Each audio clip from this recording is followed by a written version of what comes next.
So officially we have started the class for DMER pharmacist. जो है उसको पढ़िए, एक किताब को, एक रिसोर्सेज को 10 बार पढ़िए, 10 रिसोर्सेज को एक बार नहीं। Why you have started this journey. मंजिल तो जो भी है, लेकिन सफर खूबसूरत होना चाहिए। What pharmacopoeia is? Indian pharmacopoeia is a official standard book that is being published by India. सवाल उठता है कि क्या इंडियन फार्माकोपिया कमीशन केवल आईपी पब्लिश करता है? जो भी दवाएं भारत में इंपोर्ट होंगी, जो भी सेल होंगे, डिस्ट्रीब्यूट होंगे, इन सब का जो स्टैंडर्ड तय होगा वो आईपी से होगा। ये बात कहाँ लिखी हुई है? अब ये जो कंज्यूमर है, जैसे अपन लोग हैं, तो अपन को ये कैसे पता लगेगा कि ये जो दवाई हम खा रहे हैं, ये जो टैबलेट खा रहे हैं, ये सही क्वालिटी की, अच्छी क्वालिटी? तो देखो 1930 में जिसे चोपड़ा कमेटी बोला गया, बहुत ही इंपॉर्टेंट कमेटी है फार्मास्यूटिकल लेजिस्लेशन को लेकर।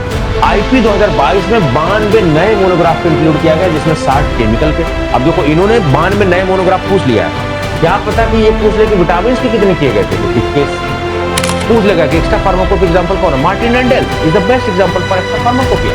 इंडियन फार्माकोपिया कमेटी कब कंस्टिट्यूट की गई थी? एक्स्ट्रा फार्माकोपिया के एग्जांपल्स क्या है? वो स्टैंडर्ड जो फार्माकोपिया में नहीं कवर हो रहे हैं। The number of newly added monograph in Indian pharmacopoeia, Maharashtra MPSC pharmacy 2023।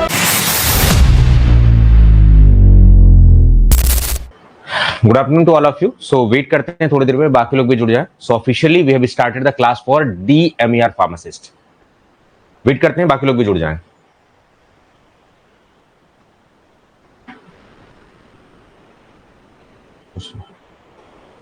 Okay, so Yogeshwari is there, Ankush is there, right?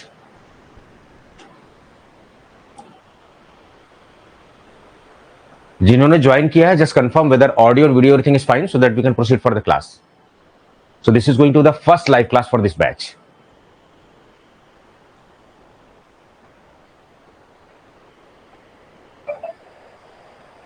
बताइए, फटाफट कंफर्म करिए using the chat box.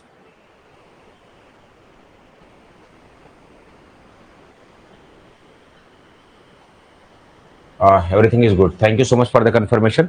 So I think now we can start. So in this batch, we are going to officially start the first class.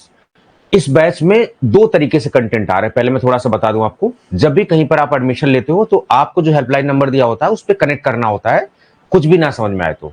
इससे पहले कि misunderstanding हो, कुछ चीजें ना समझ में, आपको प्रॉब्लम फेस करनी पड़े, आपको अपनी तरफ से खुद कॉल कर लेना चाहिए और समझ लेना चाहिए प्रोसेस क्या है। ठीक है, इट्स अ बेटर अप्रोच। आज के क्लास में हम लोग जो बात करने वाले हैं, दो पार्ट्स में बात करेंगे। एक तो पहले स्ट्रेटजी बात करेंगे, कैसे प्रोसीड करने वाले हैं, देन कुछ टॉपिक्स हम लोग पढ़ेंगे और कुछ क्वेश्चंस प्रैक्टिस करेंगे।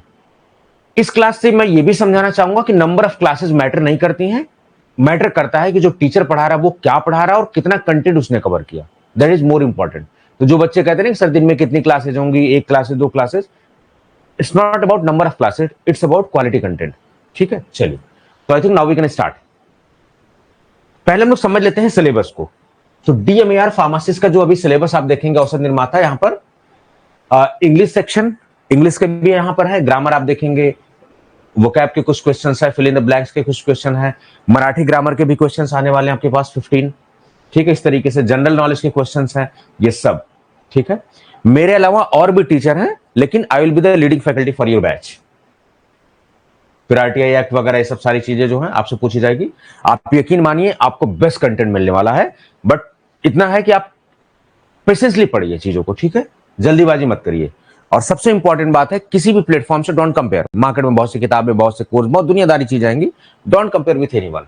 जो आपको मिला है that is best. Aptitude test, basic arithmetic ability वगैरह, ये सब सारी चीजें जो औसत निर्माता के लिए है, ये वाला सेक्शन पूरा आपको दिखाई देगा। फिर सब्जेक्ट रिलेटेड जो भी है, जनरल फार्माकोलॉजी का आपको दिखाई देगा पूरा, इंडियन फार्माकोपिया, ये टॉपिक हम डिस्कस करने वाले हैं।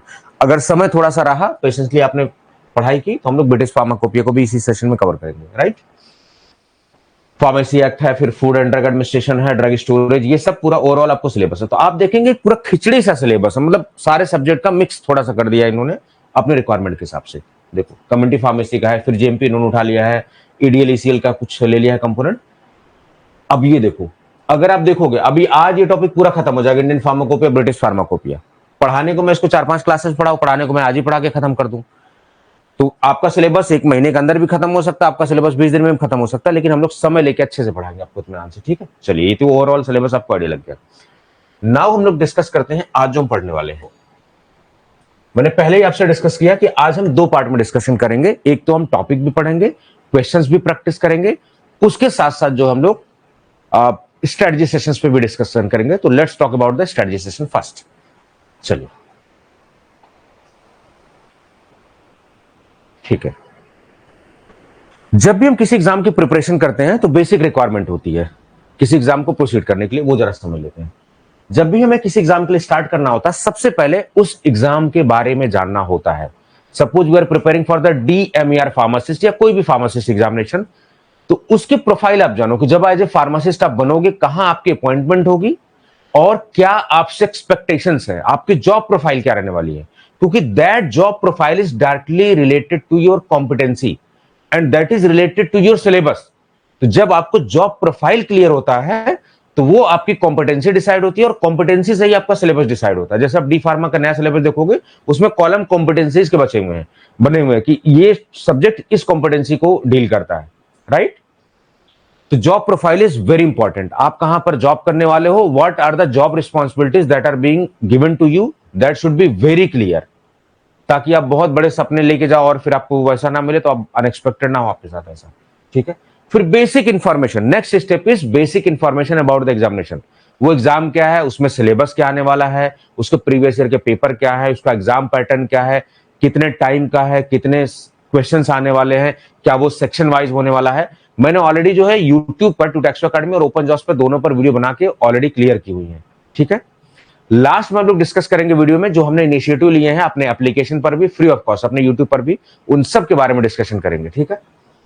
तो बेसिक इंफॉर्मेशन आपको एग्जाम के जान लेनी है। क्या कट ऑफ रहा है, जो पिछले एग्जामिनेशन में क्या कट ऑफ रहा है, पिछले साल के ओरिजिनल क्वेश्चन पेपर्स, आपको कहीं भटकने की जरूरत नहीं है। जो वेबसाइट होती है ऑलरेडी वहां अपलोडेड होती है, टेलीग्राम ग्रुप से भी आप ले सकते हैं। तो इसके लिए कोई बुक या बहुत ज्यादा परेशान होने की जरूरत नहीं होती, previous year paper easily available हो जाते हैं। जो बुक भी लिखते हैं वो भी तो कहीं से अवेल करते हैं ना, ठीक है। उसके अलावा प्रीवियस ईयर पेपर क्यों देखना जरूरी है, प्रीवियस ईयर पेपर इसलिए देखना जरूरी है, एक पैटर्न, एक जो माइंड सेट है एग्जामिनर का वो आपको पता लगे, और उससे क्या होगा, आप जज करोगे, उससे आपको आइडिया लगेगा कि हमें किस डायरेक्शन में प्रिपरेशन करनी है।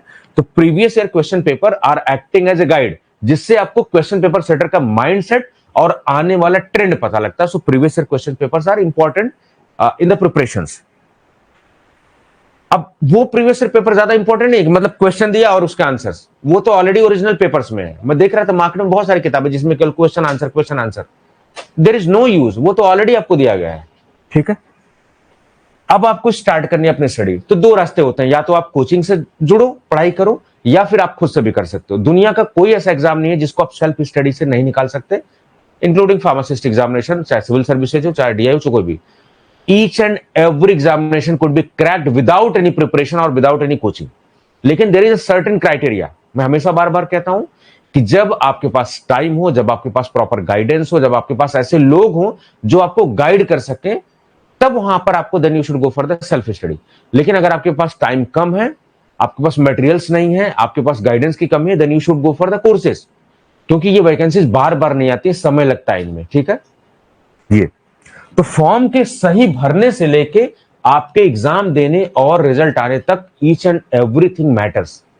तो आप फॉर्म भरने में अगर गलती कर देते तो भी आपका करियर बर्बाद हो जाता है। नाम गलत भर दिया, डेट ऑफ बर्थ गलत भर दिया, तो वो कहीं ना कहीं डॉक्यूमेंट वेरिफिकेशन मामला फंस जाता है।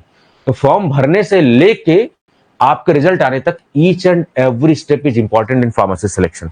तो आपको स्टडी स्टार्ट करनी है। फिर जो भी, जैसे हमसे आप पढ़ रहे हो तो हम आपको एक पैटर्न बताएंगे कि आपको पहले वीडियोस देखनी है, फिर उसको उसके शॉर्ट नोट थोड़े बताने हैं, फिर उसको रिवाइज करना है, फिर प्रैक्टिस करना है। We are going to share some ideas जो कि हमें डिफरेंट करता है और प्लेटफॉर्म से। और प्लेटफॉर्म हमारे में क्या डिफरेंस है, द डिफरेंस इज टीचर। पढ़ा सब लोग फार्माकोपी पढ़ रहे हैं, लेकिन जो यहां फार्माकोपी आज आप पढ़ के जाने वाले हो, जो आपने पहले पढ़ा होगा, you will find a huge difference. Revision is very important, क्योंकि जब निगेटिव मार्किंग होती है या फिर आपको स्कोर इंप्रूव करना होता है, रिवीजन का बहुत बड़ा रोल होता है। खाना उतना ही खाओ जितना आप पचा सको, ज्यादा ओवर ईटिंग कर लोगे तो दिक्कत वाली बात है। देन आफ्टर दैट प्रैक्टिस आपको करना होता है। आप टॉपिक वाइज भी प्रैक्टिस कर सकते हो, आप सब्जेक्ट वाइज भी प्रैक्टिस कर सकते हो, क्योंकि आपका सिलेबस सब्जेक्ट वाइज नहीं है, टॉपिक वाइज है, तो it will be go for the topic wise. फिर उसके बाद आप लास्ट में मॉक टेस्ट लगा के एग्जामिनेशन के लिए आप जाओ द डी। लेकिन एग्जामिनेशन के टाइम पे, ड्यूरिंग एग्जामिनेशन भी आपको बहुत सारी चीजें ध्यान रखनी होती है, पैनिक नहीं होना होता है, अपने आपको कूल रखना होता है। एग्जाम सेंटर पे सही से प्रॉपर्ली पहुंचना होता है, प्रॉपर ड्रेसिंग होनी चाहिए, लाइट वेट में आपको खाना खाना चाहिए, ये सब सारी चीजें बेसिक चीजें होती हैं। Each and everything matters in your selection, ठीक है, ये सारी चीजें। अब हिदायत जो है एक ट्यूटर के तौर पर, एक टीचर के तौर पर, एक बड़े भाई के तौर पर, एक छोटे भाई के तौर पर, कि आप do not go for unnecessary materials. Trust is very important. अगर आपने इस प्लेटफॉर्म पर एडमिशन ले लिया है, you should have the trust, you should have the faith on teacher. Multiple चीजें होंगी, मार्केट में आएंगे, सबको अपनी दुकान चलानी है, एवरीथिंग विल कम, लेकिन आपको पेशेंसली पढ़ना है, भटकाव नहीं करना है कि सर मैं ये भी खरीद लूं, ये भी पढ़ लूं, ये भी पढ़ लूं, ये भी पढ़ लूं। नो, आप सब कुछ नहीं कर सकते, because there is a certain time. तो सबसे इंपॉर्टेंट चीज है क्या है, आपके सिलेक्शन नहीं होने देने में मल्टीपल रिसोर्सेज। जब आप multiple coaching, multiple resources use करते हो, लास्ट टाइम पे आप रिवाइज नहीं कर पाते हो and you don't feel confident, आपको लगता ही नहीं कि आपने प्रिपरेशन किया, और this is the major cause for not having the selection, not having name in the list.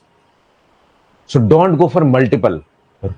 एक या दो सोर्सेज आप ले सकते हैं, लेकिन do not go for multiple sources. Don't compare with anyone. जो है उसको पढ़िए, एक किताब को, एक रिसोर्सेज को 10 बार पढ़िए, 10 रिसोर्सेज को एक बार नहीं। That is more important for the selection, that is the basic need. चलिए, क्यों किसी एग्जाम की प्रिपरेशन करनी है? Because this is the ultimate motivating factor, Y you have started this journey.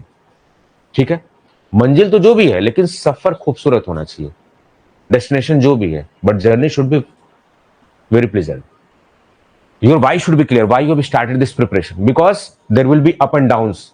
आप 1 घंटा पढ़ोगे, कभी 4 घंटा पढ़ोगे, कभी 10 घंटे भी पढ़ने का मन करेगा, मोटिवेट हो जाओगे, but there will be up and downs, then the reason should be clear. What pharmacopoeia is, ठीक है, फार्माकोपिया क्या है, इसके बारे में हम लोग जो है डिस्कशन करेंगे, राइट। आप सभी को पता है कि ये जो फार्माकोपियाज होती हैं, ये बेसिकली रेफरेंस बुक्स होती हैं, रेफरेंस स्टैंडर्ड होती हैं किसी भी देश के लिए। किसी भी देश में जो ड्रग बन रही है, जो कॉस्मेटिक्स बन रही है, जो फार्मास्यूटिकल प्रोडक्ट्स बन रहे हैं, उनके क्या स्टैंडर्ड्स होंगे, क्या क्या इंग्रेडिएंट्स होंगे, उनकी टेस्टिंग क्या होगी, उनके ऐसे प्रोसीजर्स क्या होंगे, each and everything is being mentioned in pharmacopoeia.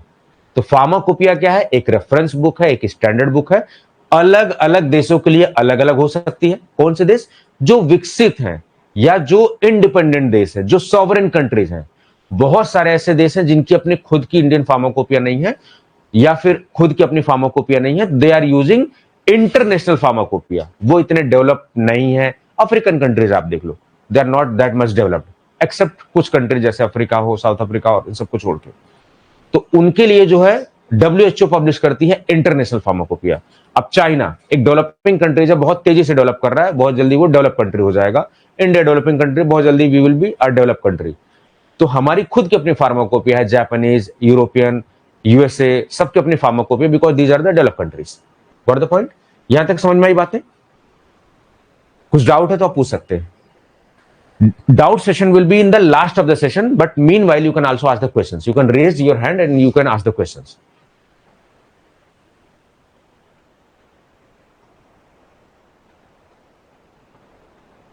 ठीक है, सो यहां से हम लोग स्टार्ट करते हैं जहां इंपॉर्टेंट पॉइंट। अब मैं जहां इंपॉर्टेंट पॉइंट आपको बताऊंगा, आपको वीडियो तो पॉज कर लेनी है या फिर नोट डाउन कर लेना है, तो पेन और पेपर उठा लीजिए। ठीक है, सेम यही नोट्स आपको वहां मिल जाएंगे।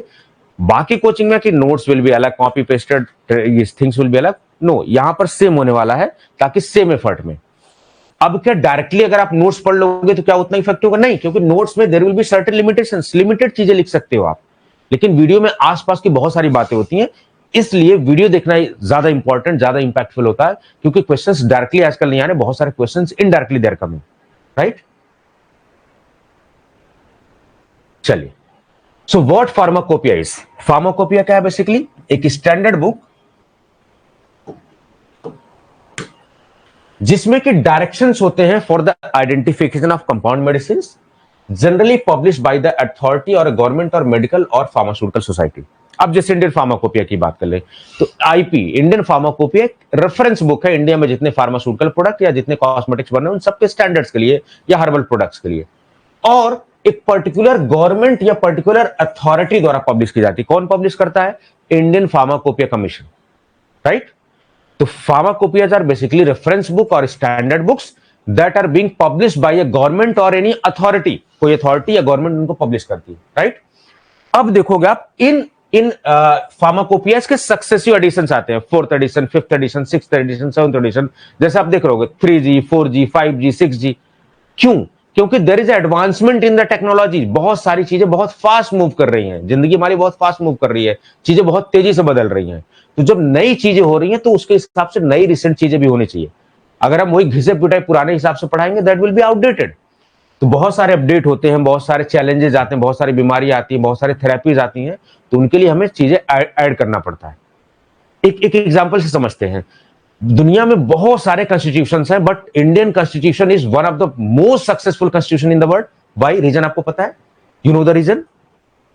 इट्स वेरी सिंपल रीजन कि ये जो है, क्योंकि Indian constitution we the people of India, source is people, हमारे लिए बनाया गया है। तो जब हमारे चैलेंजेस या हमारे चीजें प्रॉब्लम्स डिफरेंट है, अलग अलग टाइम पे जब बना था तब स्थिति अलग थी देश की, अब स्थिति अलग है, तो क्या वो इंडियन कॉन्स्टिट्यूशन फिट बैठेगा? नहीं।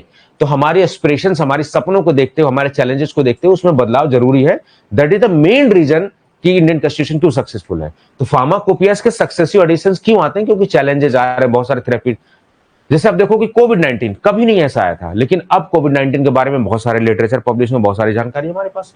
सो सक्सेसिव एडिशन फार्माकोपिया का आना इसलिए बताता है क्योंकि मेडिकल साइंसेज में, मेडिकल प्रैक्टिस में, टेस्टिंग प्रोसीजर्स में या बहुत सारी चीजों में देयर इज एडवांसमेंट आ चुकी है और we need to update it. इसीलिए हम लोग सक्सेसिव एडिशंस देखते हैं। Got the point? Now it's time to study for the Indian pharmacopoeia, right? Indian pharmacopoeia के बारे में हम लोग बात करते हैं। ठीक है, कोई क्वेश्चन है तो आप बात कर लीजिए।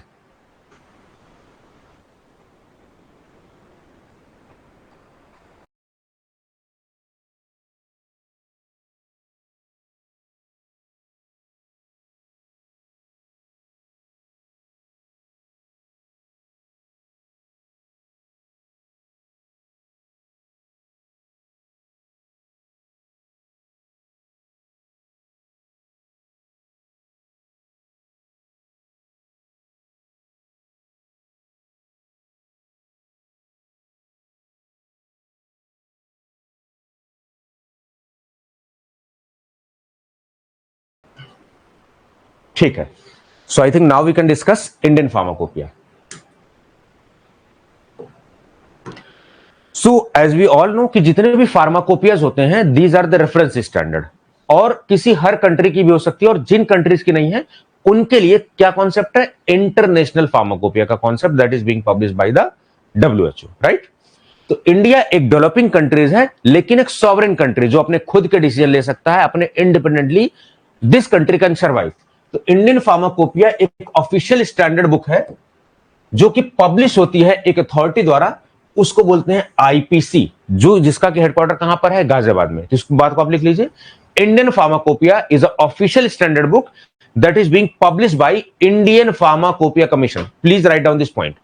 इंडियन फार्माकोपिया कमीशन, जिसका हेडक्वार्टर कहां है? Ghaziabad. Option will be Ghazipur also, तो आपको ध्यान देना पड़ेगा, गाजियाबाद। ठीक है, किसके अंदर में? On the behalf of ministry of health and family welfare, government of India. किसकी जरूरत के लिए? For the fulfilment of drugs and cosmetic act 1940 and rules 1945। तो ड्रग्स एंड कॉस्मेटिक एक्ट जो 1940 में आया था, अभी इसके रूल्स बहुत सारे आ चुके हैं, 1945 के बाद भी अभी अपडेटेड रूल्स आ चुके हैं। ठीक है, इसके फुलफिलमेंट के लिए भारत सरकार की जो ministry of health and family welfare है, उसके अंडर में एक इंडिपेंडेंट इंस्टीट्यूशन है जिसका नाम है आईपीसी, वो पब्लिश करता है इंडियन फार्माकोपिया। सवाल उठता है कि क्या इंडियन फार्माकोपिया कमीशन केवल आईपी पब्लिश करता है? नो, ये नेशनल फॉर्मुलरी ऑफ इंडिया भी पब्लिश करता है। ये नेशनल कोऑर्डिनेशन सेंटर है। ये एक्स्ट्रा इंफॉर्मेशन, ये नोट्स में नहीं है। This is the main difference कि आईपीसी नेशनल कोऑर्डिनेशन सेंटर के तौर पर भी काम करता है, pharmacovigilance programme of India के लिए भी, materiovigilance programme of India के लिए, हीमो विजिलेंस के लिए एक अलग सेंटर वो भी, और ये सेंटर तीनों काम करते हैं ये सारे प्रोग्राम्स के लिए। उसके अलावा जितने भी रेफरेंस स्टैंडर्ड बनाए जाते हैं वो सब जिम्मेदार है आईपीसी ही। समझ गया? तो आईपीसी का केवल ये कहना कि there is a whole sole responsibility to publish Indian pharmacopoeia, no, it also publishes NFI, it also publishes reference standard, it also act as a national coordination center for pharmacovigilance program of India. Please write down these extra points. तो आप कैसे लिखोगे notes, कैसे smartly बनाओगे? यहां लिखोगे IPC, और क्या क्या काम है इसका यहां पे लिख लोगे स्मार्टली, ताकि आपको ये इतना सब कुछ ना पढ़ना पड़े। राइट? यहां तक चीजें समझ में आ रही हैं? Everything is going good? बताइए, Milind, Leena, Ankush and Yogeshwari and other people, यहां तक बातें समझ में आ रही है? थोड़ा फास्ट चलूं, because this is going to be the first class, तो थोड़ा सा समय लेके पढ़ा रहे हैं, सो हैव अ पेशेंस। कोई डाउट है यहां तक? Is everything you people are getting? बताइए फटाफट, वेटिंग फॉर योर कमेंट। अब देखिए, as per the second schedule of drugs and cosmetic act, IP is designated as the official standard for the drugs imported and manufactured for sale. अब देखो, यहां पर कहीं export की बात नहीं की गई है, क्योंकि हमें अमेरिका में या अफ्रीका में एक्सपोर्ट करना है तो उस कंट्री के लिए वो इंपोर्ट होगा, तो वहां के रूल्स अप्लाई होंगे। अब जिस कंट्री में हमें अगर एक्सपोर्ट करना है तो वहां के स्टैंडर्ड के हिसाब से हमें यहां दवा बनानी है और फिर वहां हमें इंपोर्ट करना है। तो यहां पर हम लोग we are not covering export, we are covering sale, distribution, import etcetera. तो जो ड्रग्स एंड कॉस्मेटिक एक्ट का सेकंड शेड्यूल है वो ये कहता है कि IP will be designated as official book. जो भी दवाएं भारत में इंपोर्ट होंगी, जो भी सेल होंगे, डिस्ट्रीब्यूट होंगे, उन सब का जो स्टैंडर्ड तय होगा वो IP से होगा। ये बात कहां लिखी हुई है? In the second schedule of drugs and cosmetic act. Got the point? चलिए, ये इंपॉर्टेंट पॉइंट है, शायद ही आपको ये फैक्ट कहीं दिखे, कहीं नहीं दिखेगा। चाहे जितनी बढ़िया से बढ़िया किताबों आप देख लेना, इस तरह की कंटेंट आप नहीं मिलेगा, क्योंकि these are the well research lectures. Indian pharmacopoeia के बारे में और थोड़ा सा बातें कर लेते हैं। IP ही है वो जो पब्लिश करती है ऑफिशियल स्टैंडर्ड किसी भी चीज की आइडेंटिटी, किसी कंपाउंड को पहचानने के लिए, आइडेंटिटी के लिए, उसके प्योरिटी के लिए, उसके स्ट्रेंथ के लिए, चाहे वो ह्यूमन बींग्स हो चाहे एनिमल बींग हो, इन सब में जो स्टैंडर्ड पब्लिश हो रहा है वो सब IP का ही काम होता है। तो बहुत सारी क्वालिटेटिव प्रोसीजर्स आइडेंटिटी के लिए और इन सब के लिए जो पब्लिश करते हैं वो सब IP ही करता है। ठीक है, समझ गए आप? तो IP का मेनली काम है जो स्टैंडर्ड्स हैं उनको पब्लिश करना और they are acting as a guide. ठीक है, कभी कभी ये as a licensing of manufacturing. अब भाई देखो, किसी प्लांट को मैन्युफैक्चरिंग करनी है, लाइसेंस जारी करना है, तो ये गाइडेंस की तरह भी काम करता है कि क्या वो प्लांट इस रूल को, इस एक्ट को फॉलो कर रहा है, तभी तो हम लाइसेंस जारी करेंगे। तो these are acting as a guidance. अपने देश में मेडिसिन कैसे डिस्ट्रीब्यूट हो रही है, इन सब के बारे में भी जो है IP का रोल होता है। आप देखेंगे ये सब सारी चीजें। ठीक है, ये सब।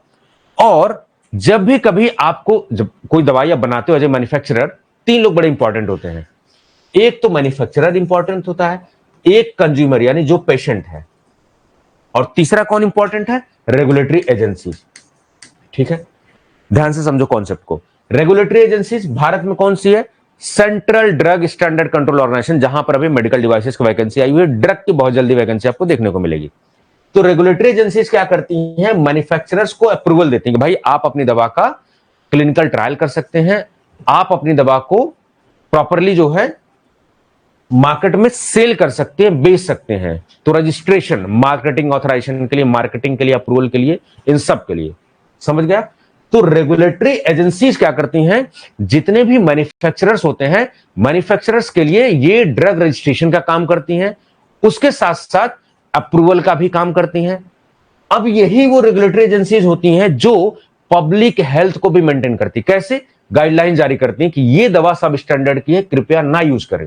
तो पब्लिक हेल्थ को भी मेंटेन करने का काम रेगुलेटरी एजेंसीज का होता है। साथ साथ मैन्युफैक्चरर्स फैसिलिटी को इंस्पेक्ट करना, उनको अप्रूवल देना, that is also the responsibility of A regulatory agency. अब ये जो कंज्यूमर हैं, जैसे अपन लोग हैं, तो अपन को ये कैसे पता लगेगा कि ये जो दवाई हम खा रहे हैं, ये जो टैबलेट खा रहे हैं, ये सही क्वालिटी की, अच्छी क्वालिटी की है? हमें तो नहीं पता।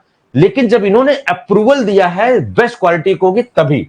तो आज जो कॉन्फिडेंटली हम as a consumer, as a patient दवाई खा ले रहे हैं, उसके पीछे जो बहुत बड़ा रीजन है वो ये है कि रेगुलेटरी एजेंसीज उसको टेस्ट करके अप्रूवल देती हैं, तो हम कॉन्फिडेंटली खा लेते हैं। समझ गया? अब देखेंगे आप, तो जितने भी रेगुलेटरी रिक्वायरमेंट्स होती हैं, उन सब के स्टैंडर्ड जो भी चाहिए होते हैं, वो सब कहां मेंशन्ड होते हैं? IP में, राइट? और सबसे अच्छी बात है कि अगर आप देखेंगे, लाइव क्लास का यही सुंदरता है, आप किसी बुक में नहीं पाओगे fact.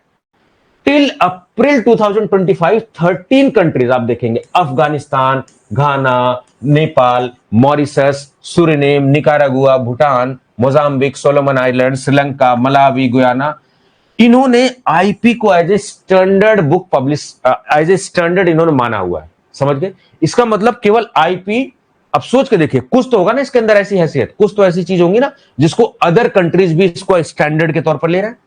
So other countries are accepting our system. It means we are going in the right direction. That's the simple strategy. तो भारत के साथ साथ these are the countries that are accepting IPH standard. These are the facts you will never get in any video or any lecture. History of Indian pharmacopoeia. अब ये Indian pharmacopoeia क्यों आया? कोई चीज आने के पीछे एक रीजन होती है. अब यही है टीचर का डिफरेंस, पढ़ाने का तरीका. सब लोग क्या फैक्ट पढ़ा के चले जाएंगे, but you should have the basic information. कोई चीज आ रही है तो क्यों आ रही है, why there is certain reasons. तो आईपी का अगर हम हिस्ट्री देखें तो 1830 से जब ईस्ट इंडिया कंपनी ने यहां पर एक कमेटी, आप देखेंगे 1833 से when a committee of the east India company dispensary recommended Indian pharmacopoeia के बारे में, ठीक है, ताकि फार्माकोपिया को पब्लिश किया जाए. इन सब के बारे में डिस्कस किया गया. उसके बाद आप देखेंगे बंगाल फार्माकोपिया और general concepts of medicinal plants was publish in 1844. ये सारी चीजें देखी गई. फिर उसके बाद आप देखोगे 1868 में जिसने की कवर किया ड्रग्स ऑफ ब्रिटिश फार्माकोपिया 1867 और इंडिजिनियस ड्रग्स ऑफ इंडिया को कवर किया. आप देखेंगे कहने का मतलब अगर आईपी की हिस्ट्री को आप ट्रेस करो तो ये आज नई नहीं है. It is related to the Britishers और ब्रिटिशर्स का बहुत सारा इंपैक्ट हमारे ऊपर है. तो इंडियन फार्माकोपिया का अगर देखा जाए जो सबसे ज्यादा इफेक्ट है किस फार्माकोपिया का है, दैट इज ब्रिटिश फार्माकोपिया, क्योंकि वो इंडियन फार्माकोपिया से पहले पब्लिश हुई थी. Got the point. तो इंडियन फार्माकोपिया से पहले जो पब्लिश हुई वो ब्रिटिश फार्माकोपिया. तो इंडियन फार्माकोपिया पे अगर किसी का बहुत ज्यादा इफेक्ट है दैट इज ब्रिटिश फार्माकोपिया. ठीक है. फिर उसके बाद देखोगे एक ड्रग इंक्वायरी कमेटी को 1927 में अपॉइंट किया गया था. फिर उसके बाद एक और ड्रग इंक्वायरी कमेटी को 1930 में, जिसे चोपड़ा कमेटी बोला गया. बहुत ही इंपॉर्टेंट कमेटी है फार्मास्यूटिकल लेजिस्लेशन को लेकर. आप देखोगे फार्मेसी में एजुकेशन में एक बहुत बड़ा बदलाव आया. ठीक है. फार्मेसी प्रोफेशन को रेगुलेट किया गया. वो जो चोपड़ा कमेटी 1930 में आई थी that was the game changer in the pharmacy. आप मान के चलिए. और इसीलिए बार बार क्वेश्चंस चोपड़ा कमेटी पूछे जाते हैं. तो 1930 ही वो ईयर था जहां पर चोपड़ा कमेटी का गठन किया गया. इससे पहले क्या स्थिति थी? यूरोप में वेल रेगुलेटेड था, जर्मनी में वेल रेगुलेटेड चीजें चल रही थी, वहां पर क्वालिफाइड लोग डिस्पेंस कर रहे थे. लेकिन इंडिया में क्या हो रहा था? इंडिया में क्या है कि क्वैक्स कोई भी कंपाउंडिंग कर रहा था मेडिसिन की, कोई रेगुलेशंस नहीं थी, कोई जिम्मेदारी लेने वाला नहीं था. ठीक है. उस समय वर्ल्ड में सिचुएशन थी. लेकिन जब चोपड़ा कमेटी को गठन किया गया और उनको बोला गया कि आप पूरे दुनिया में जाइए, पूरे इंडिया में घूमिए और क्या समस्याएं हैं फार्मास्यूटिकल्स को लेके, जरा इस फार्मेसी फील्ड को लेके देखिए. तो उन्होंने रिकमेंडेशंस दी 1930 के बाद. उसमें यह था कि फार्मेसी एजुकेशन प्रॉपर होना चाहिए, जो भी डिस्पेंस कर रहा है वेल ट्रेंड लोग होना चाहिए, वेल एक्सपीरियंस लोग होना चाहिए. सो फार्मेसी में जो फार्मेसी ये जो कमेटी चोपड़ा कमेटी का गठन किया था 1930 में, that was the game changer in the pharmaceutical legislation. तो आज ये आप बी फार्मेसी कर रहे हो, आपकी फार्मेसी एजुकेशन बहुत प्रॉपर तरीके से पीसीआई का सिलेबस देख रहे हो, that is just because of that committee. आप मान के चलिए. ये बात शायद ही आपको किसी ने बताई होगी. इंडिपेंडेंस के बाद आप देखोगे इंडियन फार्माकोपिया कमेटी को कंस्टिट्यूट किया गया 1948 में. तो 1947 में आप देखोगे 1947 में हमारा देश आजाद हुआ. उसके बाद पहले तो सारी चीजें क्योंकि हम आजाद नहीं थे तो हमारी ब्रिटिशर्स के हिसाब से चल रही थी. तो Britishers were regulating each and everything in India. लेकिन आजादी के बाद एक इंडियन फार्माकोपिया कमेटी का गठन किया गया 1948 में. किसके अंदर में? Under the ministry of health and family welfare, जिसकी प्राइमरी रिस्पॉन्सिबिलिटी दी गई कि भाई साहब अब से आप आईपी को पब्लिश करोगे. इसके पहले आईपी के बारे में किसने सोचा? ब्रिटिशर्स ने सोचा. लेकिन क्या आपको लगता कि they were taking the interest? No. तो आप देखोगे 1948 में, ये बहुत इंपॉर्टेंट है, please write down this fact. Indian pharmacopoeia committee after independence in 1948 was constituted and its primary responsibility was to publish Indian Pharmacopoeia. पहली जिम्मेदारी इनकी थी कि इंडियन फार्माकोपिया को पब्लिश किया गया. आप उसी सिलसिले में देखेंगे पहला एडिशन जो इंडियन फार्माकोपिया का पब्लिश हुआ 1955 में और उसके सप्लीमेंट 1960 में. अब याद रखिए. तो एक मैं चार्ट अभी आपको इस लेक्चर में दूंगा, उस चार्ट को बहुत अच्छे से याद रखना. कौन चेयरमैन थे, किसके अध्यक्षता में हुआ था, कब सप्लीमेंट आया था, क्या उस सप्लीमेंट में था, कब फर्स्ट एडिशन आया था. मोस्ट इंपॉर्टेंट स्लाइड पूरे लेक्चर का आपको दिखाई देगा वो. ठीक है. ये सब इस पूरे एडिशन में क्या किया गया जब फर्स्ट एडिशन आया, तो इसमें this edition of IP included the western and traditional system of drugs. Western and traditional, क्योंकि उस समय ट्रेडिशनल ड्रग्स तो थी, वेस्टर्न ड्रग्स ज्यादा एडवांस थे. मेडिसिन जो ज्यादा, ये जो आज हम अंग्रेजी दवाई की बात करें, एलोपैथिक सिस्टम किसका है? ब्रिटिशर्स का है. अंग्रेजों के जमाने से चला आ रहा है एक्सटेंसिवली. ठीक है. मोनोग्राफ को पहले लैटिन में पब्लिश किया गया. मोनोग्राफ क्या होता है? जन्म कुंडली. जैसे हमारी जैसे एक बच्चे की, एक इंसान की जन्म कुंडली, उसका पूरा A to Z इंफॉर्मेशन. तो मोनोग्राफ क्या है? पांडुलिपि बोल लो या फिर जन्म कुंडली बोल लो, पूरी दवाई की उसकी सॉल्युबिलिटी क्या है, स्टेबिलिटी क्या है, कैसे टेस्ट होगा, क्या प्रोसीजर होगा, क्या एक एक information, the whole information of particular drug is monograph basically. ठीक है, चलिए उसके बाद सेम अप्रोच को अप्लाई किया सेकंड एडिशन में। 1966 में आईपी का सेकंड एडिशन आया और 1975 में अब जो लैटिन था मोनोग्राफ, अब उसको इंग्लिश में चेंज कर दिया गया। तो ये जो फैक्ट्स है ना, these are the highlighted facts, these are very important. Same यही चीज मैं शेयर करूंगा आपसे, ठीक है, ये सब सारी चीजें। लेकिन आप देखेंगे बहुत तेजी से जो इंडियन फार्मास्यूटिकल सेक्टर में काफी बदलाव आ रहा था।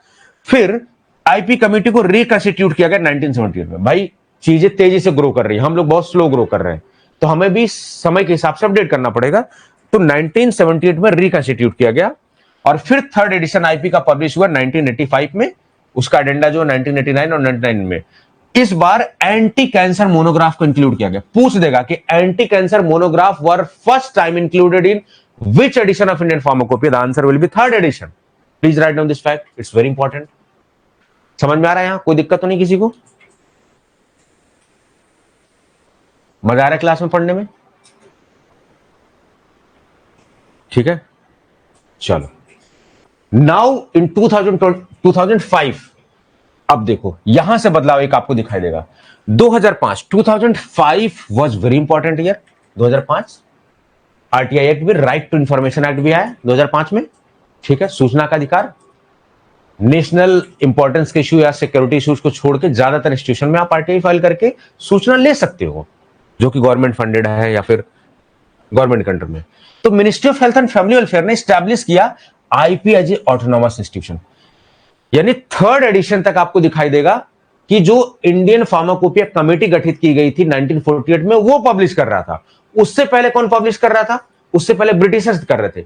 लेकिन 2005 एंड ऑनवर्ड्स आईपीसी को स्टैब्लिश किया गया, इंडियन फार्माकोपिया कमीशन। तो यहां से क्या समझ में आ रहा है कि इंडियन फार्माकोपिया कमीशन क्या स्टार्टिंग से आईपी को पब्लिश कर रहा है? No, after 2000 and 2005 onwards they are publishing. ठीक है, एक ऑटोनॉमस इंस्टीट्यूट को पब्लिश किया गया और आईपी की जिम्मेदारी अब किसके हाथों में थी?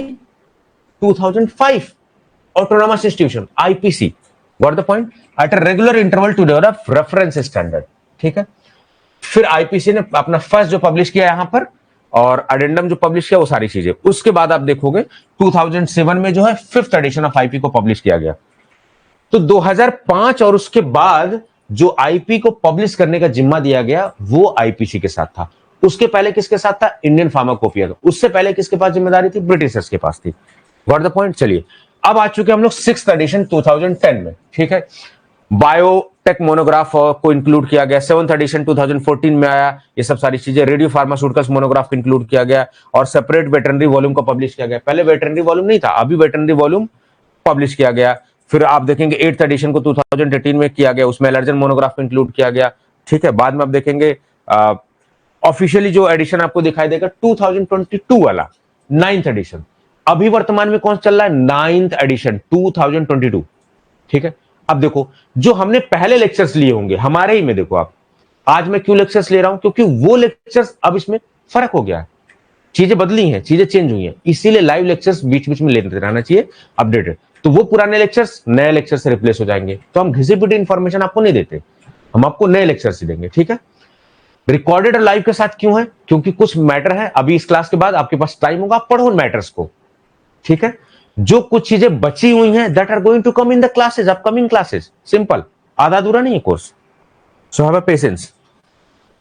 ठीक है, ये सारी चीजें। तो ऑफिशियल डॉक्यूमेंट जो है इंडियन फार्माकोपिया को अप्रूव किया गया और as a standard for the drug हम लोग यूज कर रहे हैं। ठीक है, ये सारी चीजें। चलो ठीक है, अब की फीचर्स की बात हम लोग कर लेते हैं, थोड़ा सा साइलेंट फीचर्स के बारे में बात करते हैं, साइलेंट फीचर्स की। ये सब relevant information, properties, production, prescription, structure और ये सब पे सारी चीजें हैं। जो भी इंफॉर्मेशन रेगुलेशन से रिलेटेड चाहिए होती है, वो सब सारी चीजें जो आपको देखने को मिलेंगी। Indian pharmacopoeia conditions, these are most important slide. ठीक है, शायद आपको इतनी अच्छी नाम दिख रही हो, लेकिन आप थोड़ा सा अच्छे से देखो। First edition 1955, supplement 1960, BN Ghosh chairman. These are the most authentic source जो आपको पूछा जाएगा, बहुत मेहनत लगी इसको बनाने में। एक वॉल्यूम, कलर्स, किस कलर में, तो कलर पूछ देता है ये, वॉल्यूम पूछ देता है किसके चेयरमैनशिप में, कब इसका सप्लीमेंट आया था, कब एडिशन। तो these are the complete information and you can be rest assured that maximum questions are being asked with this slide. ठीक है, इसको आप अच्छे से लिख लेना, वीडियोस को पॉज करके बाद में जब आप देखना तो आप देख लेना। ठीक है, इसकी रिकॉर्डिंग अवेलेबल हो जाएगी, तो आप आराम से देख सकते हो। ठीक है, सेकंड एडिशन 1966 में, थर्ड एडिशन 1985 में, फोर्थ एडिशन 1996 में, और यहां पर इंपॉर्टेंट बातें मैंने लिख दी है।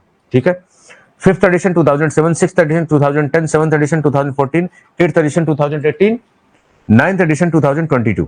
ठीक है, मनसुख मांडवी जी थे, 4 वॉल्यूम, और ये कलर है आपका। ठीक है, तो ये this slide is very important, यहां से आपको लिखना है वीडियो को पॉज करके। ठीक है, चलिए अब आगे देखते हैं हम लोग। ठीक है, आईपी 2022 के बारे में, क्योंकि रेलवे में अभी पूछ दिया गया था कितने मोनोग्राफ इंक्लूड किए गए थे। अभी रेलवे का जो सेकंड शिफ्ट का एग्जामिनेशन हुआ था वहां पूछ लिया गया था। तो आईपी 2022 को आप देखेंगे, यूनियन मिनिस्टर ने जो है उस समय के जो मनसुख मांडवी जी थे उन्होंने जो है इसको रिलीज किया था। ये सब 13 कंट्री ने इसको अडेप्ट कर लिया है। आईपी 2022 में 92 नए मोनोग्राफ को इंक्लूड किया गया, जिसमें 60 केमिकल के। अब देखो, इन्होंने 92 नए मोनोग्राफ पूछ लिया है, क्या पता कि ये पूछ ले कि विटामिन के कितने किए गए थे, तो 21, minerals, amino acid, fatty acid, इन सब के vitamin, minerals, amino acid, fatty acids के 21, 3 बायोटेक्नोलॉजी डिराइव्ड प्रोडक्ट्स के, 4 ह्यूमन वैक्सीन के, 2 blood and blood related products के, 2 herbs and herbal related products के, 7 फाइटोफार्मास्यूटिकल्स के। टोटल जो है 31 से 52 हो गए, 3152 हो गए। ठीक है, 12 नए जर्नल चैप्टर्स को इंक्लूड किया गया, 12 new journal chapters are being there. Got the point? So these are the facts. दिखती कैसे? इस तरीके से देखो, यहां पर आईपीसी आपको अगर मंगाना हो या इंडस्ट्री वाला मंगाना तो आप आईपीसी मंगा सकते हो। ठीक है, minister of health and family welfare, publish by Indian pharmacopoeia commission, 4 volume में है पूरा, आप देख सकते हैं। ये इंफॉर्मेशन है, this is the very important information. IPC Ghaziabad द्वारा पब्लिश हो रहा है, 1 दिसंबर 2022 से इफेक्टिव हो गया था, लागू हो गया था। नए मोनोग्राफ 92 है, ये मोनोग्राफ इंक्लूड किया गया, नए चैप्टर्स 12। What the point? चलिए अब आईपीसी के बारे में थोड़ा सा बात कर लेते हैं, क्योंकि आईपीसी ही वो बॉडी है जो पब्लिश करती है आईपी को। ठीक है, तो आप देखेंगे 2005 या उसके ऑनवर्ड जो है आईपीसी को जो है रोल दिया गया आईपी को पब्लिश करने का। ठीक है, तो क्या आईपी इंडियन फार्माकोपिया पब्लिश करती है? नो, केवल यही नहीं, इसके अलावा भी IP also promotes rational use of generic drug bye publishing national formula of India. तो अगर आपसे पूछ लिया जाए कि एनएफआई जो इंडिया की है वो कौन पब्लिश करता है, the answer will be IP. लिख लीजिए please, write down this fact. अब लीना जी कलर तो आप देख लेना इस पे, अब एक एक कलर ऐसे थोड़े ना यार, लड़कों की पहचान वैसे भी कलर को लेके बड़ी डल होती है, तो आप लोग देख लो। ठीक है, कलर साफ दिख रहा है। ठीक है, आप डिसाइड कर लो कौन कौन से कलर है।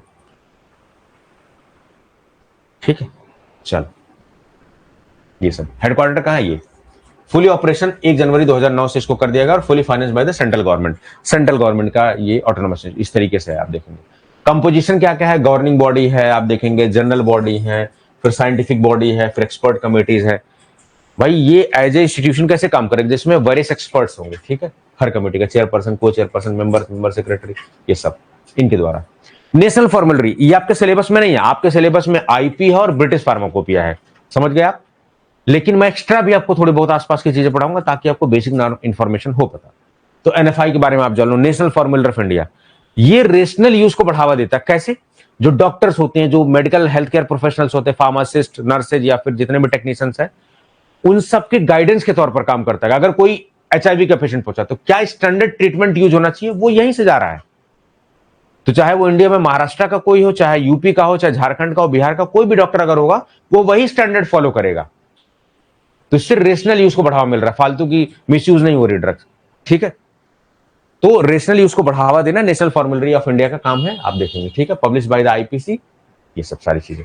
एनएफआई देखो इस तरीके से दिखता है, थोड़ा सा जान लो कितने एडिशन आ चुके हैं। फर्स्ट एडिशन 1960 में आ गया था, 1966 में सेकंड एडिशन, 1979, 2011, 2016, 2021। ठीक है, सिक्स्थ एडिशन। ठीक है, करंट एडिशन आपको 2021 का दिखाई देगा। ये क्या क्या है इसमें, ये थोड़ा देख लेना, आपको ज्यादा जानकारी नहीं, मैं फटाफट स्लाइड मूव कर दे रहा हूं because it is not for your things. ठीक है, कि आपको सिलेबस में नहीं। आईपी रेफरेंस सब्सटेंसेज और स्टैंडर्ड को पब्लिश करने का काम भी आईपीसी का ही होता है। ठीक है, ऑफिशियल स्टैंडर्ड होते हैं, biological standards. Now it's time to study the British pharmacopoeia. कितना टाइम लगा आईपी को पढ़ने में, और आप बताना अपने दिल पे हाथ रख के कि आपने आज तक इस तरीके से आईपी को पढ़ा था। किसी बुक को आप खरीद के देख लो, क्या इस तरीके की इंफॉर्मेशन है? नहीं मिलेगी। This is the ultimate difference between other platform and we. ठीक है, आप पढ़ो इस तरीके का कंटेंट, और बहुत ही मिनिमम प्राइस में। पूरे इंडिया में पता नहीं कितने हजारों फार्मासिस्ट बन गए होंगे 999 के प्राइस में। ठीक है, ब्रिटिश फार्माकोपिया। तो ब्रिटिश फार्माकोपिया जैसे इंडियन फार्माकोपिया, वैसे ही ब्रिटिश फार्माकोपिया है जो कि यूके में एक एज ए स्टैंडर्ड काम कर रहा है, रेफरेंस स्टैंडर्ड के तौर पर। तो एज ए ऑफिशियल स्टैंडर्ड काम कर रहा है फॉर द मेडिसिन सिंस 1864। तो कभी पूछ दिया जाए कि बीपी का पहला एडिशन कब आया था, 1864। तो बीपी इंडियन फार्माकोपिया से पहले से है। इसका मतलब कि जो यूरोपियन कंट्रीज हैं या फिर ब्रिटिशर्स हैं, they were much advance in comparison to us, वो तो आपको पता भी है। तो जब हमारे यहां रेगुलेशन नहीं थी फार्मास्यूटिकल्स को लेकर, उनके क्या स्टैंडर्ड थे, अमेरिका में स्टैंडर्ड था, कनाडा में स्टैंडर्ड था, ठीक है, ये सब। और ये comprehensive collection of authority official standard होती है UK pharmaceutical substances and medicinal products के लिए, मोनोग्राफ्स होती हैं and the text of European pharmacopoeia, ठीक है। चलो यहां पर क्या लिखा हुआ कि pharmacopoeias that have legal status with in the UK. Legal status का मतलब होता है कि अगर कोई चीज यहां पब्लिश हो रही है, लागू हो रही है, आपको फॉलो ही करना पड़ेगा, that is the legally binding British pharmacopoeia, including the British veterinary and European pharmacopoeia, ठीक है। अब यूरोपियन यूनियन क्या है, ग्रुप ऑफ कंट्रीज है, 27-28 देशों का ग्रुप है, जिसमें क्या आप देखोगे ब्रिटेन एग्जिट कर चुका, ब्रेक्जिट 2016 के आसपास का घटना देखोगे। ग्रुप ऑफ कंट्रीज है, इनकी एक करेंसी है, इनको मूव करने में ज्यादा दिक्कत नहीं होती, कोऑर्डिनेशन बेटर है इनके बीच में, they are very highly developed countries, ठीक है। Only comprehensive collection of authority official standard in UK pharmaceutical substances medicinal products. जितने भी यूके में फार्मास्यूटिकल सब्सटेंसेज है, मेडिसिनल प्रोडक्ट्स है, इन सब के लिए जो स्टैंडर्ड का काम कर रहा है वो ब्रिटिश फार्माकोपिया काम कर रहा है, ठीक है। रेगुलेटरी एजेंसीज एमएचआरए, इंडिया में सीडीएससीओ, यूएस में कौन सी है, यूएसएफडीए, ठीक है। स्टैंडर्ड बुक उनकी कौन सी है, यूएसपी, ठीक है, इस तरीके से।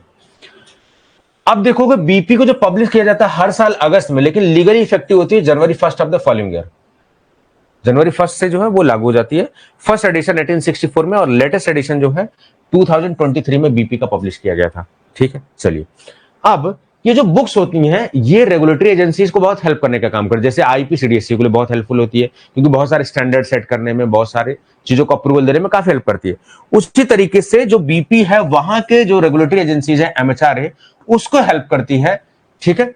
जो MHRA regulatory body of UK, फिर protecting public health and providing quality standard, ये सब क्वालिटी स्टैंडर्ड वगैरह पब्लिश करने का काम जो है ये एमएचआरए। तो एमएचआरए रेगुलेटरी एजेंसी कहां की है, यूके की है। Got the point.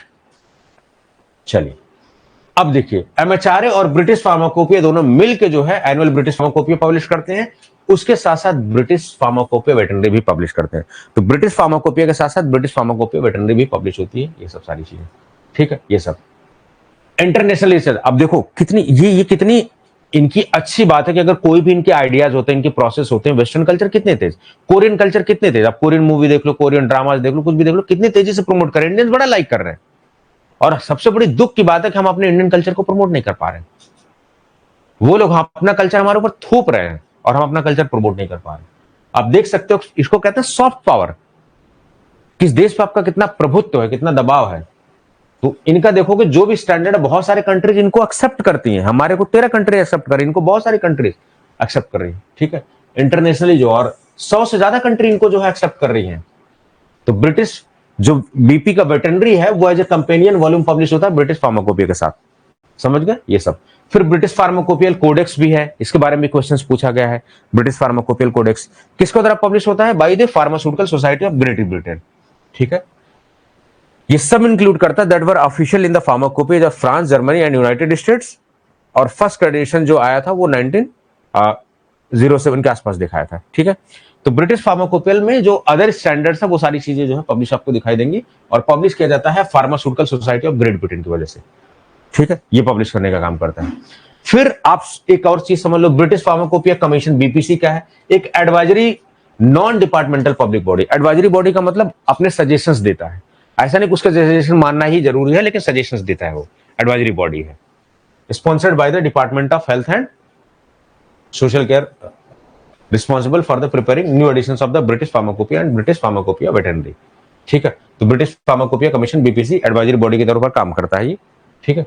चलिए अब बीपी में क्या क्या चीजें होती है, जो आईपी में चीजें इंक्लूडेड है ऑलमोस्ट वही सारी चीज आपको जनरल नोटिस दिखेंगे, मोनोग्राफ्स आपको दिखाई देंगे, एक्सिपिएंट्स के बारे में, एपीआई के बारे में, ठीक है, हर्बल ड्रग्स के बारे में, ब्लड रिलेटेड प्रोडक्ट्स के बारे में, रेडियो फार्मास्यूटिकल्स के बारे में, इन सब के बारे में जो स्टैंडर्ड्स हैं वो सब आपको बीपी में भी दिखाई देंगे। चलिए एक टर्म है न्यू केमिकल एंटिटी और एक टर्म है एपीआई, दोनों में क्या डिफरेंस होता है, जल्दी जल्दी बताइए जरा फटाफट। आप सबसे जरा पूछ लूं एक सवाल, आपका कॉन्सेप्ट कितना दुरुस्त है, कितना क्लियर है, जरा इसके बारे में देखो। जहां पर कॉन्सेप्ट, जहां पर ज्यादा मुझे प्रेशराइज करना चाहिए, जहां पर क्वेश्चन ज्यादा थे, वहां मैं बहुत अच्छे से पढ़ा रहा हूं। जहां पर लग रहा है कि नहीं कैजुअली बहुत सवाल पूछे नहीं जाते, बीपी से बहुत कम ना के बराबर सवाल पूछे जाते हैं, तो बहुत ज्यादा हमने इसको डिटेल्ड में, और बहुत ज्यादा इतना नहीं, जितना हमने पढ़ लिया काफी है। बीपीसी के बारे में, ब्रिटिश फार्मास्यूटिकल कोडेक्स के बारे में, वेटरनरी के बारे में, बीपीसी का फर्स्ट एडिशन का कौन पब्लिश करता है, बस these are the basic information they are going to ask, not more than that they are going to ask. ठीक है, चलो बताओ, new chemical entity and active pharmaceutical ingredient में क्या आपको डिफरेंस नजर आता है? जल्दी जल्दी बताओ आप, बताइए योगेश्वरी जी, बताइए।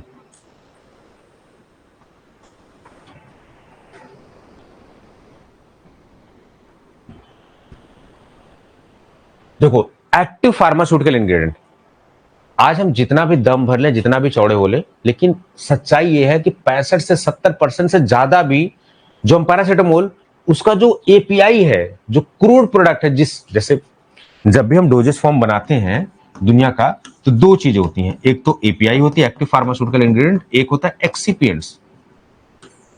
पैरासीटामोल की 500 mg क्रोसिन टैबलेट आप उठाना, उसको वे करना 650 की, 670, 700 mg की मिलेगी। इसका मतलब जो एक्स्ट्रा क्या है, एक्सीपिएंट। उसका मकसद है फ्लो प्रॉपर्टीज को बढ़ाना, डिसइंटीग्रेशन में हेल्प करना, टेक्सचर्स को इंप्रूव करना, ठीक है, बल्कीनेस को बढ़ाना। There could be certain reasons. तो these are the inert materials, excipients. API क्या है? These are the main drug that is responsible for the action, that is having the mechanism of action. तो paracetamol tablet क्या है? Doses form है, लेकिन paracetamol उसमें जो पड़ी हुई है वो एपीआई है, और दवा का नाम जो डिसाइड होता है that is decided by the API. ठीक है, पैरासीटामोल टैबलेट। ठीक है, तो एपीआई क्या है? एक ऐसा ड्रग मॉलिक्यूल जो मार्केट में आ चुका है, जिसकी फॉर्मुलेशंस आ चुकी है, दैट इज वेल रिसर्च, जिसके बारे में जानकारी है, and finally it is the market. लेकिन अगर यही मॉलिक्यूल मार्केट में ना हो, अंडर डेवलपमेंट हो, पाइपलाइन में हो, अभी रिसर्च में हो, क्लिनिकल ट्रायल में हो, तब यहां पर टर्म यूज किया जाता है न्यू केमिकल एंटिटी।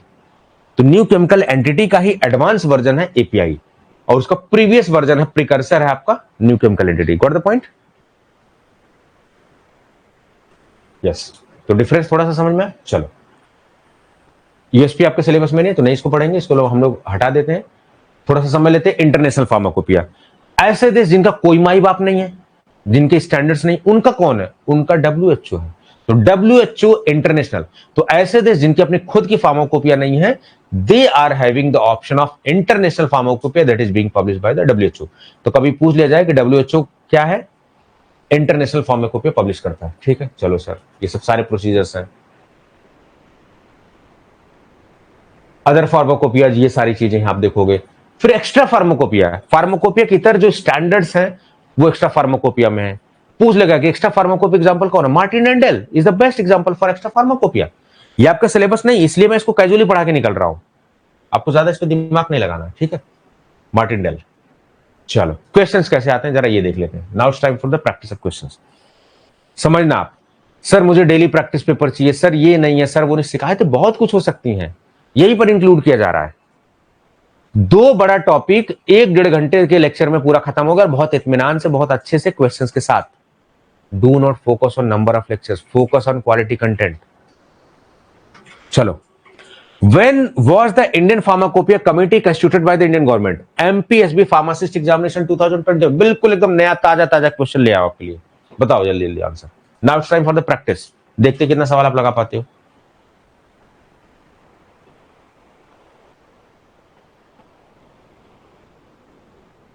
चलो, काइंडली गिव द आंसर। अभी पढ़ा चुका हूं मैं ऑलरेडी। इंडियन फार्माकोपिया कमेटी कब कंस्टिट्यूट की गई थी? After independence. हिंट दे रहा हूं, जस्ट गिव द आंसर्स फटाफट, तेजी से।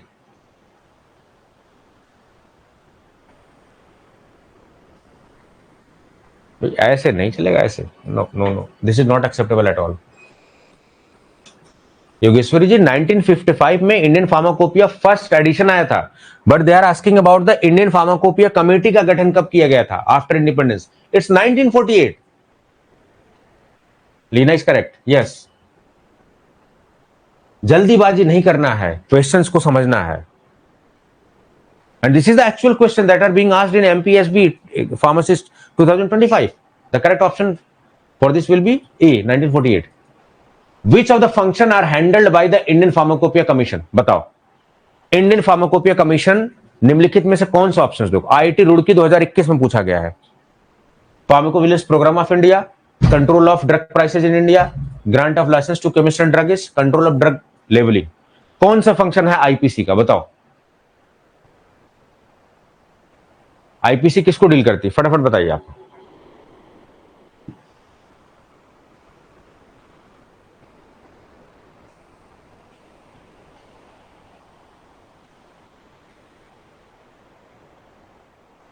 Leena is saying A, okay, yes, pharmacovigilance programme of India national coordination centre है। देखो, एक्स्ट्रा बात मैंने बताई और वही एक्स्ट्रा बात आपसे आईआईटी रुड़की 2021 में पूछ ली गई। समझ गए आप? तो इसलिए केवल टू द पॉइंट पढ़ना भी इंपॉर्टेंट है, लेकिन आसपास की बातें करनी पड़ेंगी। वो कवर होगा लाइव सेशंस में, वो नोट्स में नहीं होगा। ठीक है, चलो next question. The first edition of British pharmacopoeia was publish in which year? Himachal Pradesh pharmacist 2022 में पूछा गया है। तो यू कैन हैव आइडिया कि यहां से कैसे क्वेश्चंस पूछे जा रहे हैं। मैं यही लगे हाथ प्रैक्टिस करवा दे रहा हूं आपका। बताओ, 1854, 1857, 64, 1867। Yes, Leena is saying 1864। What about other people? बाकी लोग?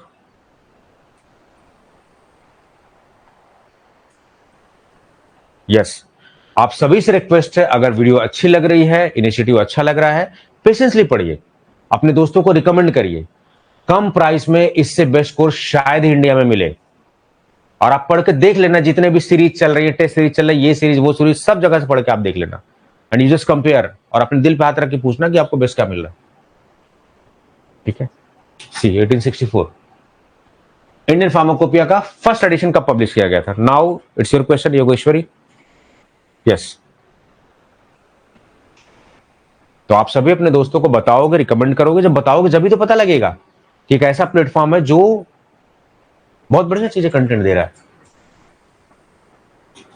अंकुश is saying 1955। Yes, 1955 is the correct option.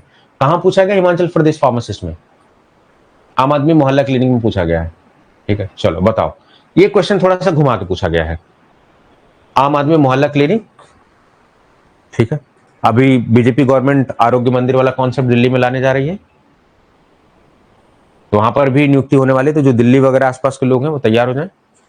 After independence in which year Indian pharmacopoeia committee was made official in India? देखो कितना ट्रिकी क्वेश्चन है। इंडिपेंडेंस के बाद किस ईयर में Indian pharmacopoeia को ऑफिशियल बनाया गया? इसका मतलब ऑफिशियली पब्लिश किया गया पहली बार। क्वेश्चन क्या है? फार्माकोपिया कमेटी वाला है, लेकिन उसको घुमा के पूछ दिया गया है। There is a twist, 1948। तो क्वेश्चंस आपसे स्ट्रेट फॉरवर्ड पूछे जाए ऐसा जरूरी नहीं है। चलो, एक्स्ट्रा फार्माकोपिया बताओ, एक्स्ट्रा फार्माकोपिया के एग्जांपल्स क्या है? दो स्टैंडर्ड जो फार्माकोपिया में नहीं कवर हो रहे हैं, एक्स्ट्रा फार्माकोपिया के स्टैंडर्ड्स बताइए आप। Yes, please share. Martindale, Maharashtra MPSC pharmacist 2023, देख लो आप, आपके महाराष्ट्र में जो फार्मासिस्ट एग्जामिनेशन एमपीएससी ने कराया था वहां पूछ लिया गया है, और आपके डीएमआर में सिलेबस में ही नहीं है, ये क्वेश्चंस पूछ लिया गया। Next, the number of newly added monograph in Indian pharmacopoeia, Maharashtra MPSC pharmacist examination 2023। देखो 2022 में आईपी लॉन्च और 2023 में महाराष्ट्र में जब फार्मासिस्ट का एग्जाम हुआ तो वहां पूछ लिया गया।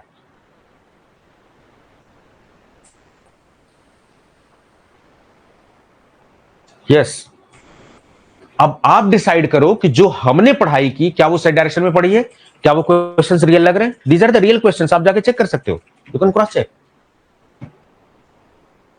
These are not created questions by me.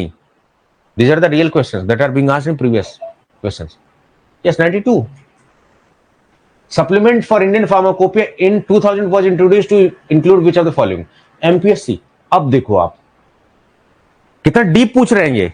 वो जो चार्ट था ना, उसमें किस एडिशन में 2000 सप्लीमेंट जो था उसमें क्या इंक्लूड किया गया था? वेटरनरी था, लाइपोसोमल था, हर्बल था, वैक्सीन। देखो कितना, how much deep they are asking the questions. They are not asking the traditional questions. अब आपको थोड़ा डीप पढ़ना पड़ेगा, इसलिए previous year paper are important. Yes B, veterinary products, veterinary products, यहां देखो, आप इधर देखो,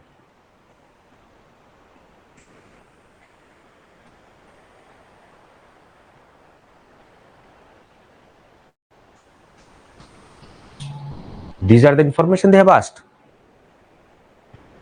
कोई क्वेश्चन है जो बाहर है?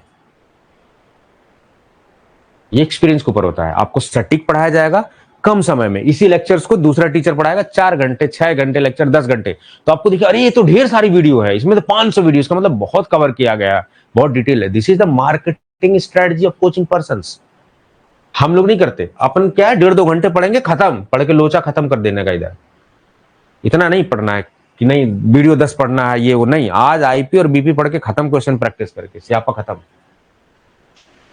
अपन नंबर ऑफ वीडियोस पे गेम नहीं खेलेंगे, ठीक है? सो कैसा लगा आज का सेशन? How was it? बताइए आप फीडबैक में, ठीक है? अपने दोस्तों को जरूर रिकमेंड करिए ताकि अच्छे से कंटेंट उनको मिले, और be ready for the classes regular basis पर।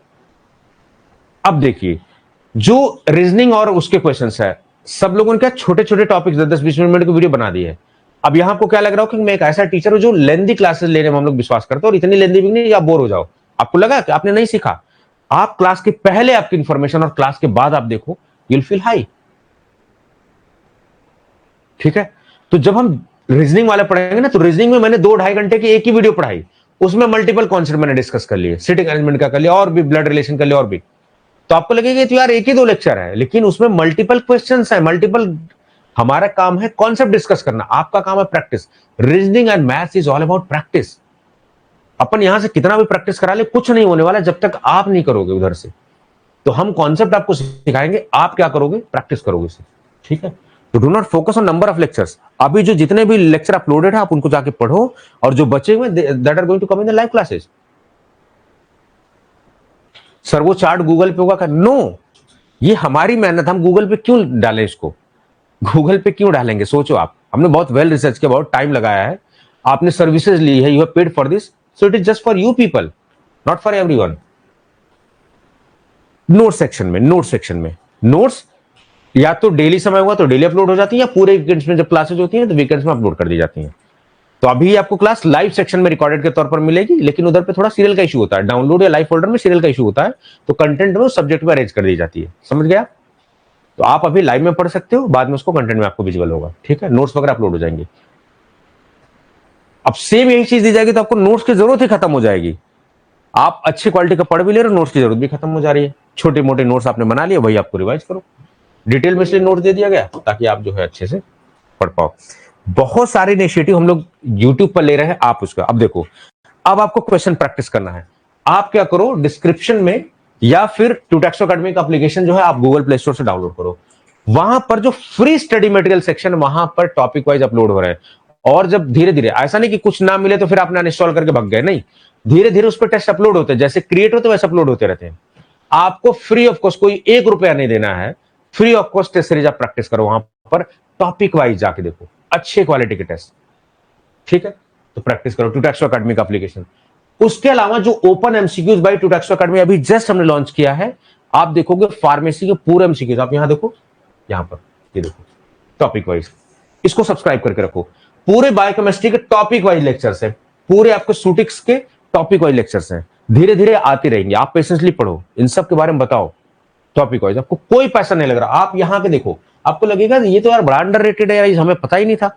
आप यहां पर आके एमसीक्यू लगा के जाओ और इसके एक्सप्लेनेशन देख के जाओ, you will feel different. Jobs के अपडेट आपको चाहिए, ओपन जॉब्स, ठीक है?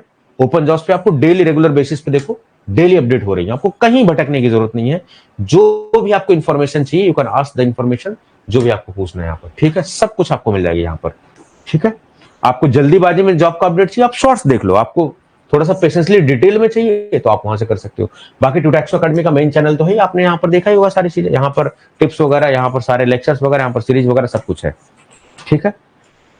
तो आप ये जो फतेह सीरीज ओपन एमसीक्यूज की आ रही है ना, इसको आप फॉलो करो। आपको डीएमआर में, आपको आरआरबी में, आपको हर एग्जाम में, सीजीएचएस में, हर जगह ये काम आने वाला है, ठीक है? तो जो फ्री ऑफ कॉस्ट इनिशिएटिव हम लोग ले रहे हैं, take the benefit of that, ठीक है? चलिए, यस, ये रिकॉर्डेड क्लास अभी जैसे खत्म होगी 10-20 मिनट बाद अपने आप प्रोसेस हो गए। ऑटोमेटेड सिस्टम होते हैं, हमें कुछ नहीं करना होता है, यहां पर सब कुछ सिस्टम इज ऑटोमेटेड। तो आशा कर रहा हूं कि आपको सारी चीजें समझ में आई होंगी। फिर भी कोई डाउट है, you can ask the questions, I am waiting for your questions. कोई डाउट है, कुछ भी है तो पूछ लीजिए, और फीडबैक जरूर देना कि क्लासेस कैसी लगी, because we believe in constructive criticism. आपको कुछ लगता है खराब, यू कैन जस्ट से कि नहीं सर ये नहीं अच्छा है, आप इसको सुधार करिए। There should be a proper communication, there should be a channel. ठीक है, चलिए, डिस्ट्रक्टिव नहीं है कि अन्य आप ये हैं, आप वो हैं, आपके बारे में ये सब चीजें यहां नहीं होती हैं। राजनीति यहां, this is not a political platform, this is a academics platform. ठीक है, तो आज के सेशन को एंड करते हैं। आई होप कि आपको सारी चीजें समझ में आई होंगी। Thank you so much.